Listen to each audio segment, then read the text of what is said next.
Cada docente va a tener una metodología y una herramienta de trabajo. Es decir, Julie Escobar, en lengua castellana, va a utilizar Zoom y WhatsApp. Otro docente puede decir, vamos a utilizar Teams o va a utilizar Meet y vamos a trabajar varios docentes. Otros docentes pueden decir, yo no voy a trabajar esas clases en vivo, simplemente voy a mandar videos. Entonces, cada docente va a tener una metodología y una herramienta a utilizar diferente.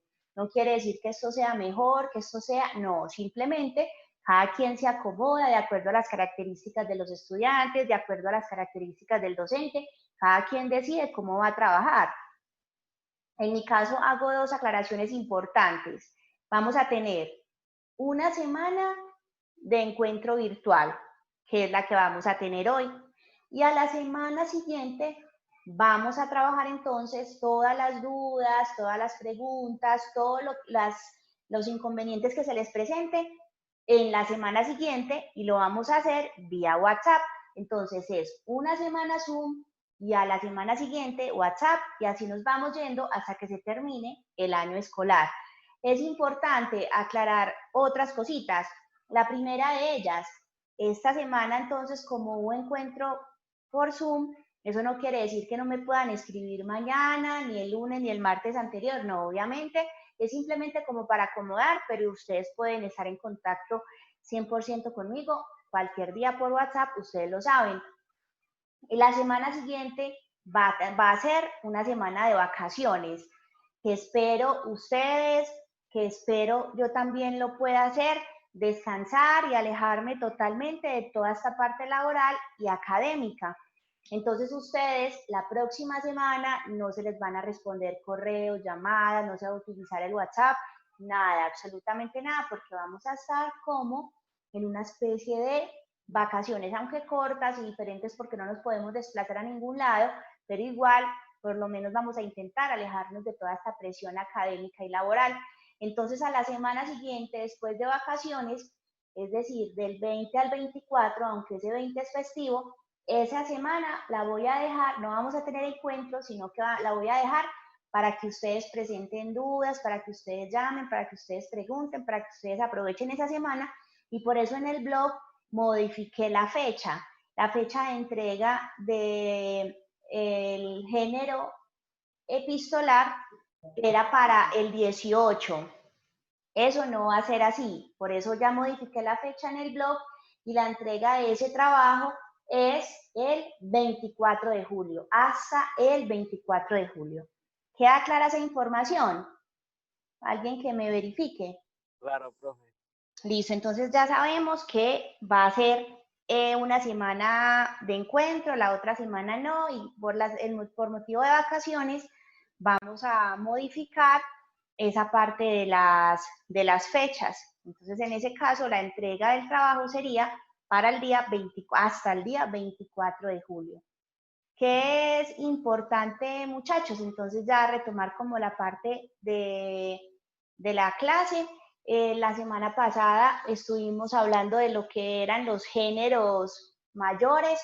Hablábamos que los géneros literarios es esa clasificación que se hace de todos los textos que encerramos en el mundo de la literatura, como manera de expresión, como forma de plasmar conocimientos, costumbres de una cultura.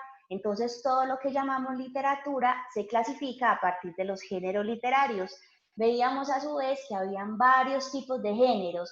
Hablamos del género narrativo, que ahí entonces ubicábamos los cuentos, las novelas. Hablábamos del género épico, que eran esas historias que nos contaban de algún héroe, las hazañas que realizaron, cómo salvaron algún lugar, a una nación. Hablábamos del género dramático, y en ese caso ubicábamos todo lo que conocemos como el teatro, como esa forma de representación, que siempre están organizados por diálogos, siempre va a aparecer el nombre de cada uno de los personajes que va a intervenir, pueden haber monólogos, entonces en ese caso es una estructura diferente y son historias o textos que van a ser dramatizados, de ahí que su nombre sea género dramático, o también lo conocemos como teatro. Y hablamos entonces también del género lírico, hablamos entonces que era todo lo que se correspondía a la poesía, que podía ser en verso o que podía ser en prosa. Entonces los llamamos géneros mayores, no porque sean más importantes o porque tengan más dificultad, sino que simplemente hablamos de géneros mayores porque fueron los primeros en manifestarse, fue la primera manifestación, la primera forma de expresión y por eso llamamos los géneros mayores. Hablamos hoy de los géneros menores como aquellos que surgieron de manera más tardía. Eso no quiere decir que tengan menor importancia, que no tengan una rigurosidad, no, por el contrario, tienen la misma rigurosidad, sino que simplemente estamos hablando de los que surgieron de manera más tardía. Podemos conocerlos como los géneros literarios menores o también como los géneros extraliterarios. En ese pequeño grupo de géneros extraliterarios aparece la oratoria, el ensayo, la crítica, historia, didáctica, el género epistolar y el género periodístico, que es lo que vamos a hacer hoy. Entonces vamos a ver un videito.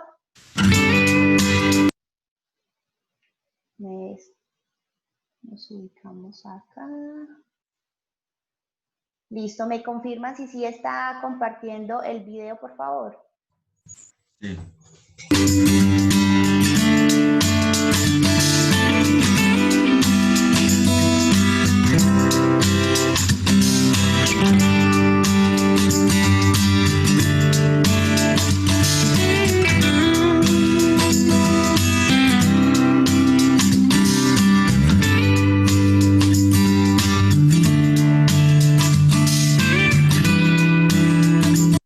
Listo, aparece entonces el primer género extraliterario o género literario menor que corresponde a la oratoria o al género literario oratorio.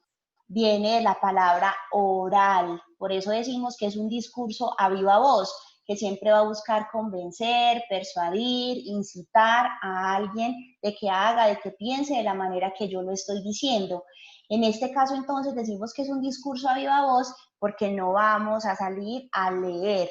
En ese caso, damos un discurso sin tener ese apoyo escrito, aunque eso no quiere decir que antes de que vamos a hacer un discurso o vamos a hacer uso de este género, no vamos a escribir, lo podemos escribir obviamente para tener las ideas claras, qué se va a decir, qué voy a decir en un primer momento, luego, cómo voy a finalizar, pero la idea es siempre hacerlo de manera oral, siempre tener entonces ese manejo. Es muy importante porque es muy parecido a lo que conocemos como el ensayo. En este caso, porque en el ensayo, como ya lo vamos a ver más adelante y lo vimos en ese primer periodo, buscamos convencer de que mis ideas son las verdaderas. En este caso también lo hacemos.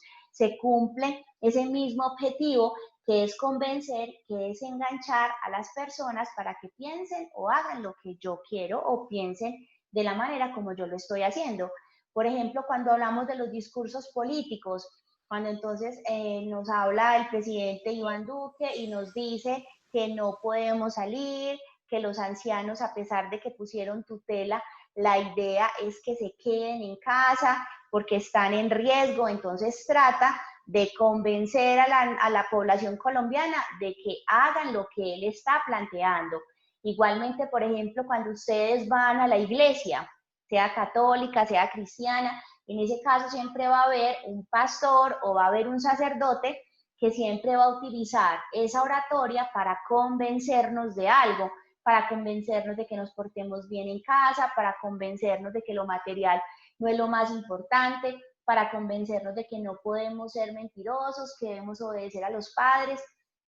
Entonces siempre se va a utilizar ese discurso para convencer. Es muy, por ejemplo, importante porque esas personas que tienen esa capacidad eso de la oratoria son personas que hablan y las personas no se cansan. Estamos ahí enganchados y estamos ahí pegados, siempre escuchando lo que esa persona está planteando.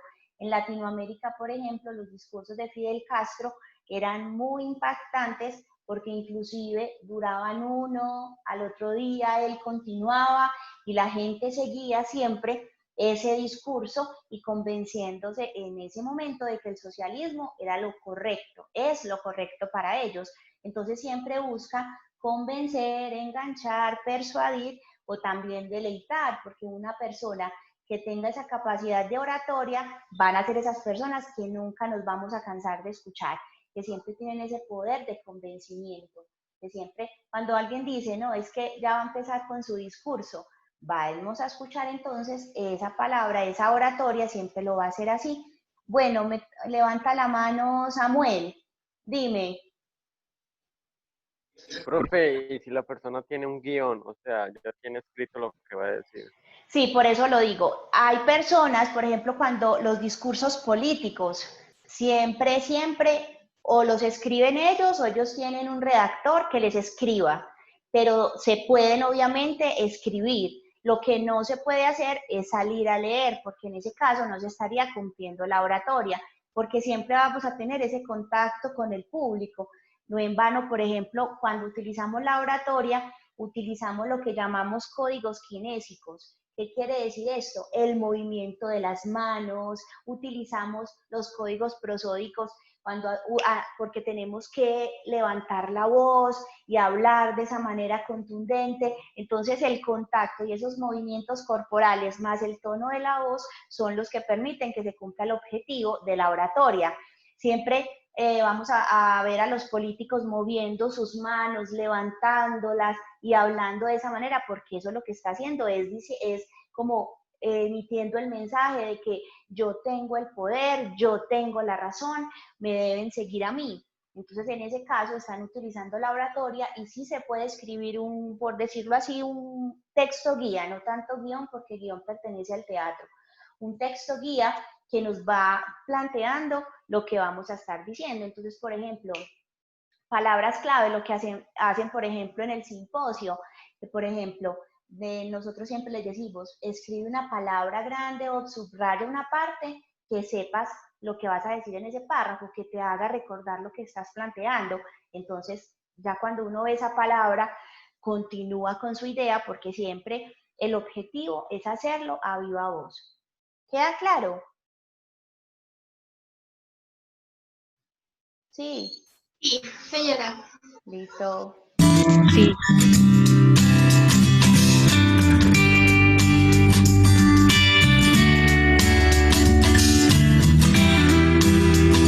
Listo, en este caso entonces, como ya hablamos en el periodo anterior, el ensayo también pertenece a un género extraliterario o género menor, y ya hablamos entonces, ya la mayoría pues cumplieron con ese trabajo cuando lo elaboraron, que siempre entonces estaba el planteamiento de una tesis, habían unos argumentos válidos, que siempre debemos plantear unos argumentos que se deben desarrollar, que debe tener una conclusión, que siempre debemos dar una posición determinada, si vamos a defender o si vamos a atacar.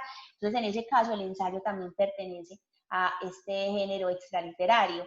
Siempre, como lo dice en su definición, es un texto escrito, entonces siempre no es lo contrario a la oratoria, porque en la oratoria no es escrito, sino que lo pronunciamos, lo hablamos, lo conversamos, en cambio en el ensayo es un texto escrito.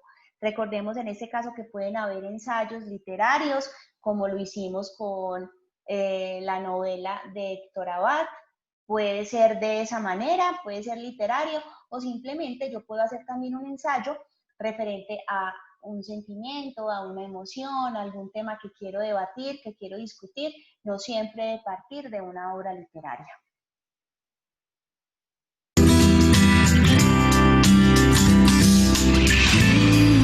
Listo, entonces tenemos la crítica.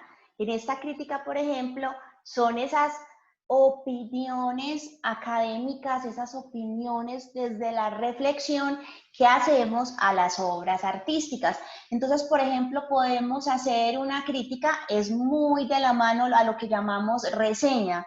Entonces, por ejemplo, cuando ustedes van a buscar un libro, entonces está en la página, por ejemplo, de la Librería Nacional. Entonces vamos a buscar determinado libro y nos va a aparecer una reseña, que también lo conocemos como crítica. Entonces es una persona que da una opinión reflexiva, argumentada respecto a ese texto. En algunas obras originales aparece una parte al final que es otro escritor que ha escrito esa crítica sobre el texto. Sin embargo, pues obviamente, si yo voy a escribir un texto, pues no voy a poner una crítica negativa al respecto, por eso siempre, eso es como más muy direccionado. Pero, por ejemplo, ustedes pueden hacer, si ustedes hubieran escrito en su ensayo, no elegido un tema determinado, sino que van a escribir una reseña, es decir, que van a decir que la obra es buena por esto, o es mala por esto, hacemos una crítica y estamos utilizando ese género extraliterario. Podemos hacer una crítica también a una pintura, podemos hacer una crítica a una película, material cinematográfico también es obra artística y podemos hacer una crítica al respecto. Podemos hacer una crítica, por ejemplo, a un álbum musical. pues obviamente a los álbumes musicales, ¿cómo no? Para no ofender. No el reggaetón, por ejemplo, pero por ejemplo obras de Mozart o un álbum musical, podemos también hacerle una crítica, damos una opinión argumentada respecto a ella. Si tienen alguna pregunta, ¿vamos bien hasta acá? Sí. Listo.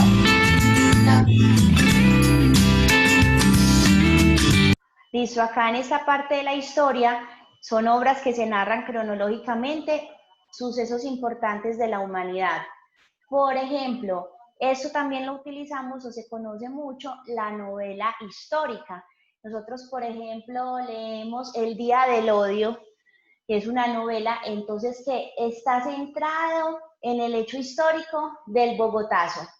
Pero entonces nos narran una historia de una campesina que fue violada, prostituida, y está mezclada con esos hechos históricos que son comprobados, que son verificables, que son realmente sucesos que acontecieron en un lugar. Por ejemplo, Mario Vargas Llosa con La Fiesta del Chivo, también es una novela histórica y en este caso también comparte mucho de este texto histórico porque nos narra sucesos de la dictadura en Perú y así sucesivamente. Textos que nos están narrando sucesos históricos comprobados. Entonces, en este caso, la literatura también se utiliza muchísimo como excusa para contarnos esos hechos que han sido fundamentales en la humanidad. Por ejemplo, el texto de Ana Frank, que nos está contando toda esta parte del nazismo, de los campos de concentración, también se convierte en una novela histórica porque nos cuentan su historia, pero personal, o sea, toman un personaje, su vida, lo que vivió, pero nos están contando hechos verificables.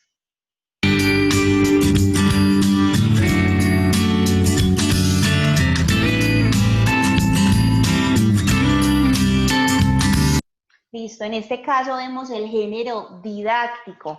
En ese género didáctico son esas obras, son esos textos que buscan dejarnos una enseñanza, que buscan dejarnos una, sí, aunque en la fábula solamente sea, pero una moraleja, algo entonces que podemos aplicar a nuestro diario vivir. Entonces, por ejemplo, los textos hinduistas son muy propensos, sus textos siempre van a dejar una enseñanza respecto a no ser vanidosos, una enseñanza respecto a ser nobles, bondadosos, a no ser materialistas. Siempre nos van a dejar, nos cuentan una historia, pero siempre nos van a dejar una enseñanza. En este campo, en este género extraliterario, también, por ejemplo, ubicamos las parábolas bíblicas, cuando entonces leemos la del granito de mostaza, cuando leemos la parábola de las 7 vírgenes, que debemos estar preparados cuando el Señor venga y nos vaya a juzgar, debemos estar libres de pecados. Entonces, en ese caso, nos cuentan una historia, pero siempre con el único propósito de enseñarnos algo. Por eso se llama didáctico. Siempre nos van a dejar algo para aplicar a nuestra vida.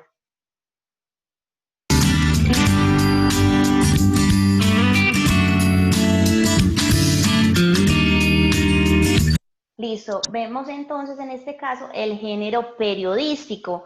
Así suene redundante, van a ser esas publicaciones que son periódicas, es decir, que son, en el periódico, por ejemplo, sale a diario o los fines de semana solamente se trabaja, salen partes exclusivas, pero siempre van a ser entonces publicaciones periódicas. Tenemos, por ejemplo, dos fundamentales, la crónica y el reportaje.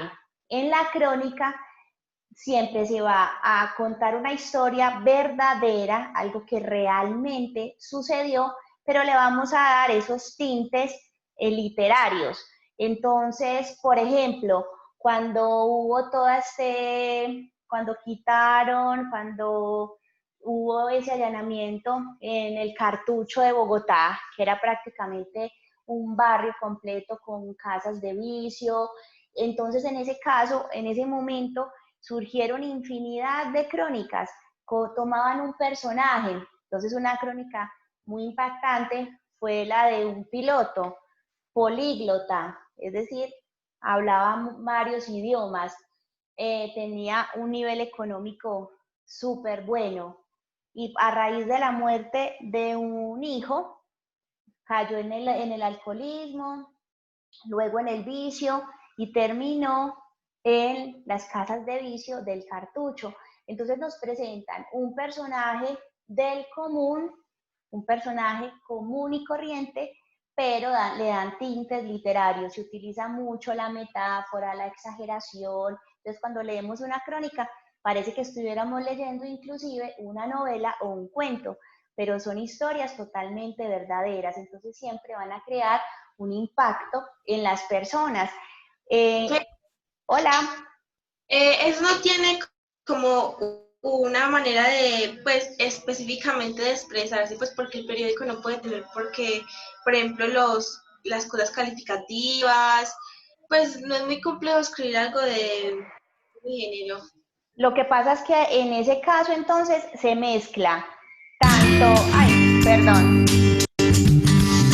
perdón, en este caso entonces se está mezclando todos esos estilos literarios, entonces tomamos un personaje y empezamos a contar la historia de su vida, pero no contándola como de manera, voy a explicarla con el reportaje para que entendamos esta parte. Por ejemplo, en el reportaje, cuando Egan Bernal ganó el Tour de Francia, salieron infinidad de reportajes, entonces nos decían a qué edad compró su primera bicicleta, cuál fue el primer entrenador, cómo se alimenta, cómo es su relación con Chris Froome, dónde vive, de dónde proviene, quiénes son sus papás. Entonces, en ese caso nos dan una multitud de datos, pero sin utilizar nada literario, nada. En cambio, en la crónica están contando una historia de un personaje, pero utilizando esas cosas literarias. Entonces le damos como ese tinte de ficción, ese tinte de fantasía. No sé si a ustedes les tocó en algún momento que ese programa fue vetado, que fueron las crónicas de Pirri. Entonces, por ejemplo, Pirri tomaba un personaje, un político inclusive, corrupto, y entonces él empezaba a contar su historia, qué había hecho de malo. Entonces, en ese caso, parecía escuchando, porque era un programa televisivo, parecías escuchando inclusive una novela policíaca, porque entonces se utilizan esas exageraciones, esas comparaciones, entonces nos muestran un personaje del común, pero dándole tintes de ficción. ¿Queda claro hasta acá? Sí, señora. Listo.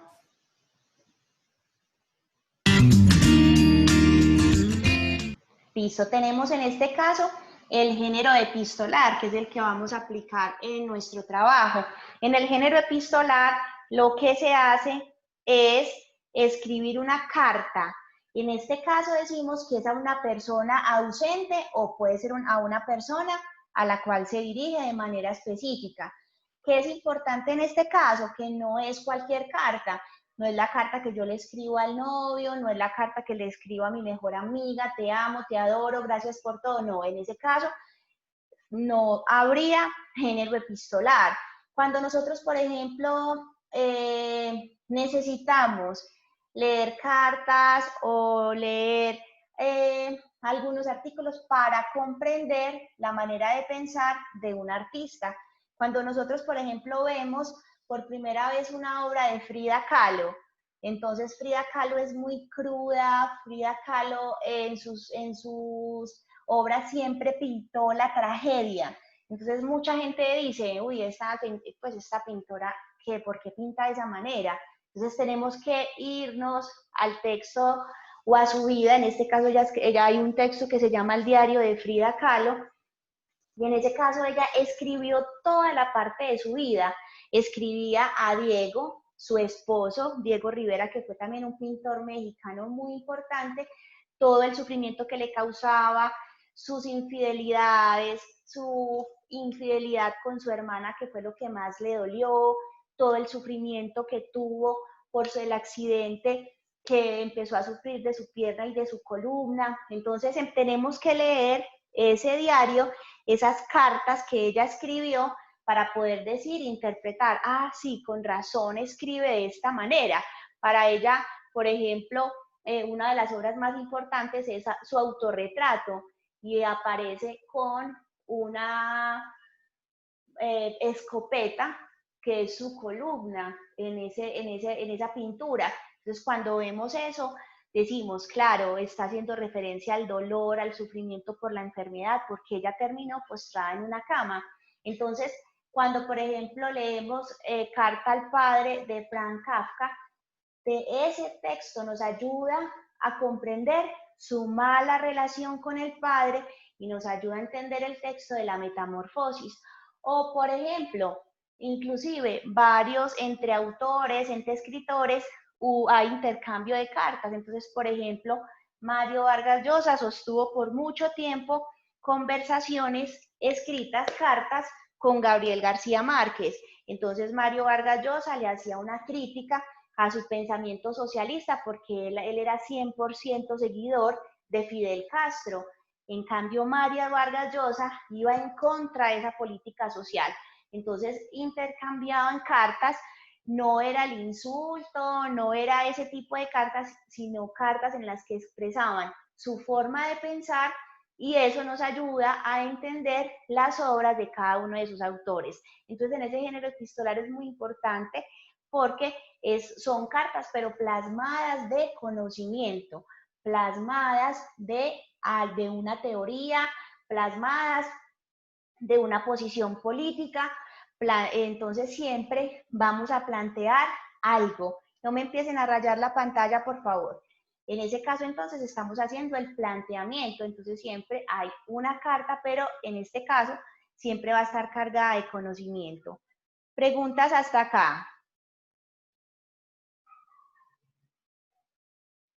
Ninguna. Hola. No, profe. Listo, No, entonces. todo bien. Profe, o sea que la epistolar se basa más como o sea, de experiencias. No, en este caso son cartas que están cargadas de conocimiento, teoría, crítica, pero no son cartas vacías. Voy a explicarles, por ejemplo, en este caso, yo les estoy planteando la historia de una estudiante, de una joven canadiense. Entonces no les voy a contar como mucho de su historia, ya se van a dar cuenta. Ella creyó ser violada, ya se van a dar cuenta más adelante por qué, empezó a sufrir de ciberacoso, de acoso escolar, entonces esto la llevó a una depresión total y terminó con el suicidio. Entonces en ese caso yo les pido, realiza una epístola. Les explico, es sinónimo de carta, es una forma de expresión escrita que se corresponde con un uso del lenguaje que se relaciona con la acción y la práctica, aunque también está profundamente relacionado con la literatura, tiene un sentido comunicativo altamente expresivo, porque en ese caso ustedes me van a expresar en una página como mínimo, le van a escribir una carta a esta joven, a Retaya. O sea, ustedes van a hablar en esa carta y van a tomar una posición sobre el ciberacoso y sobre el suicidio. Entonces vamos a mezclar esos dos conceptos con esos sentimientos, con esas emociones que nos genera esa situación. Samuel. O sea que la carta tiene que ser como dirigida a ella pensando en nosotros, en lo negativo de esas dos posiciones. O lo positivo, porque por ejemplo también yo puedo decir, hola Retaya, considero que el suicidio fue una salida equivocada, pues yo considero